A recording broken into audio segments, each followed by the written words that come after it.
అనుకూలమైన బాధలు అయితేనమ్మా నువ్వు చాలా అందంగా ఉన్నావమ్మా, అబ్బా నీ నగలు ఎక్కడ కొన్నావమ్మా, ఏ కొట్లో చేయించావమ్మా అని అనుకూలమైన బాధ కూడా పైకి కప్తాడు. ఆ నగల గురించి గద్దెంటాడు. ఆ నగలు నీళ్ళు ఉంటే నువ్వు పరలోకానికి రావని నా బాధ.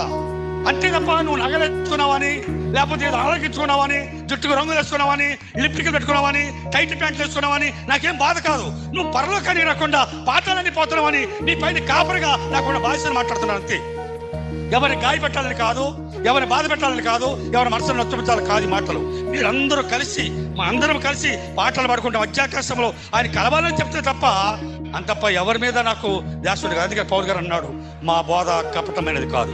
మా పాస్ గారు అన్నాడంట, అమ్మా మీ పాస్ గారు చెప్పినట్టు చెప్తే మా సంఘంలో ఎవరు ఉండరమ్మా అన్నాడంట. ఎందుకంటే మా బాధ మిమ్మల్ని కూడా కలుపుకొని మనందరం కలిసి రేపు జీవోత్సవంతో పెళ్లి కుమారుని కలుసుకోవటానికి ఈ మాటలు చెప్తాం తప్ప జుట్టు కత్తిరించుకుంటే మాకేం నష్టం కాదు, లిప్టికలు పెట్టుకుంటే మాకేం నష్టం